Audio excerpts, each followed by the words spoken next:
میں سب سے پہلے تو تمام پاکستانی بھائیوں کو مبارکباد پیش کرتا ہوں جو جہاں پر اکٹھے ہوئے، اور یہ شارٹ ٹائم تھا اس لیے زیادہ پاکستانی بھائی ہمارے اکٹھے نہیں ہو سکے۔ انشاءاللہ آئندہ جو پروگرام ہوگا اگر 2-3-4 دن کا وقفہ ہو تو میں دعوے سے کہتا ہوں کہ پاکستانی ہمارے بھائیوں میں بلبلہ اور جوش ہے، وہ بڑھ چڑھ کر حصہ لیں گے۔ اور اس کے ساتھ میں دونوں ملکوں کو، انڈیا اور پاکستان، دونوں ملکوں کو کہنا چاہتا ہوں کہ ہمیں آپس میں اتفاق اور اتحاد سے رہنا چاہیے، اور جب تک یہ مسئلہ کشمیر حل نہیں ہوگا دوستوں اس وقت تک امن نہیں آئے گا،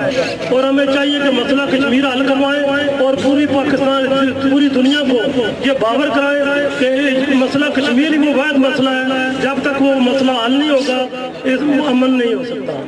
اس لیے پاکستان نے جو مثال قائم کی ہے کہ ان کا پائلٹ واپس کیا ہے، یہ سب آپ لوگ دیکھ رہے ہیں، پوری دنیا کی شیٹ کاری ہے، اور انہوں نے دوستوں آج ایک لاش بھیجی ہے جو پاکستانی چندر گڑھ میں تھا، اس کی لاش بھیجی ہے بارڈر پر۔ آپ دیکھیں کہ انڈیا کا کیا سلوک ہے اور ہمارا کیا سلوک ہے، یہی مسلمان اور ہندو میں یہی فرق ہے۔ اسی کے ساتھ میں شکریہ ادا